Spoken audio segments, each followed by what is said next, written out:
Okay, so yeah, I'm David. I'm from the UK, and I work at Discourse.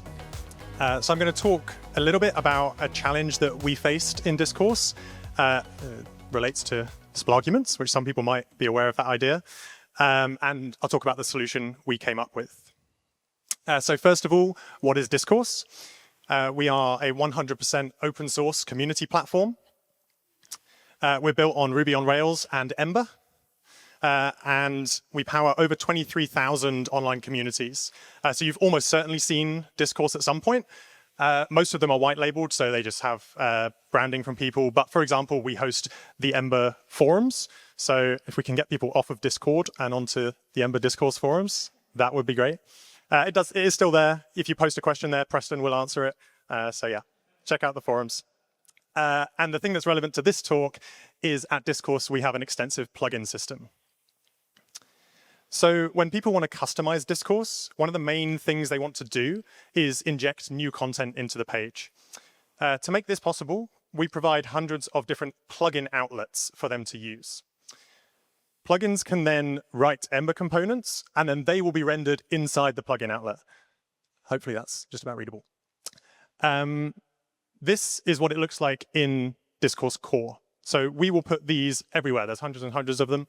And you can see this one is called above site header, and we pass it two pieces of information that the plugins can use. We've got the topic, we've got the category. So how does this work? You can see we're passing in the information as outlet args. So how does this get to the plugin?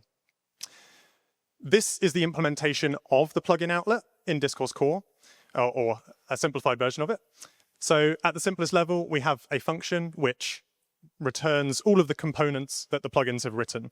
So we say, okay, we want the components for the current outlet, we loop over them, and then we render them. And here, in this simple example, we're passing the outlet args into an outlet args argument. That works, and we use this for a long time, but when you come to write your plugin and you're writing your component in here, you can see that accessing them is not great. In handlebars, in the template tag, it's not too bad. You do outlet args.topic. But in JavaScript, you can see it gets pretty convoluted. You've got this.args.outlet args.topic. So what can we do about this? So this is back to the plugin outlet example I showed you. This is how it works in Discourse core. Ideally, what we want to do is take this and do something like that.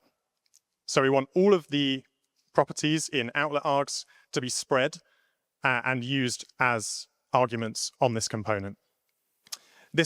You might recognize this as looking similar to what you can do with attributes or splattributes in Ember, but you cannot currently do this with arguments. So this doesn't work.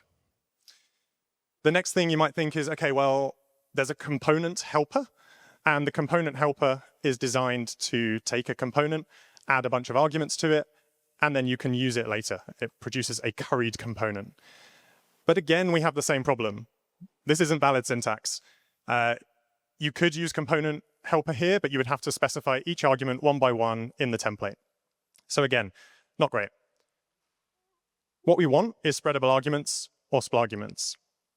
This, if you search it up, there is a lot of discussion over many, many years about this. There is at least one RFC that was in a very early draft.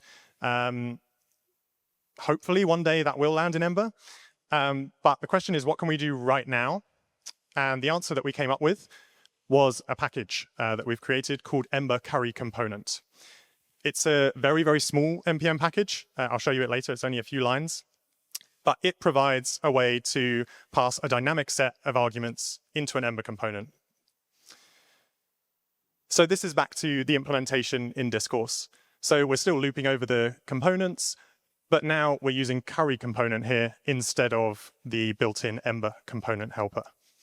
And here, the first argument to curry component is the component class, and the second one is all of the arguments that you want it to have.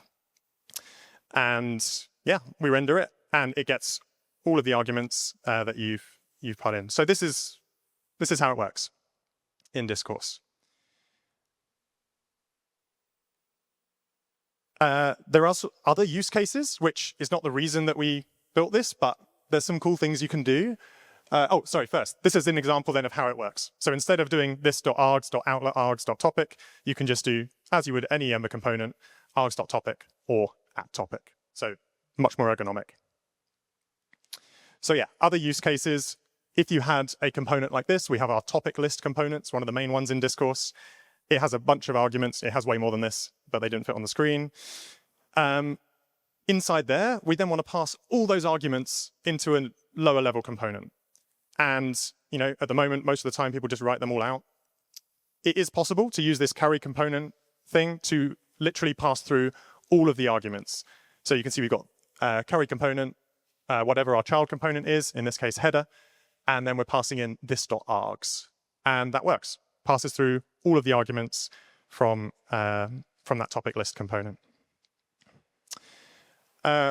This also works in JavaScript. So you don't have to keep it inside the template. So we can use curry component in a getter or in a JavaScript function to take a component class, attach a bunch of arguments to it, which can be dynamic, and then that curried component can be passed around however you like, and then at some point you render it, and it has all those arguments that you previously attached to it. Obviously, you could do a lot of crazy things with this, so I don't know. Whether it's a good idea or not, I'll leave up to you. So yeah, this package is on NPM. You can try it out. We're using it in Discourse for months now, possibly even years. And yeah, the advantage of putting a package in Discourse is it suddenly gets like 13,000 weekly downloads. I don't think anyone else is using it yet. For people that are interested, that is the entire implementation, minus some validation at the top. But yeah, mostly just to demonstrate it's not much code.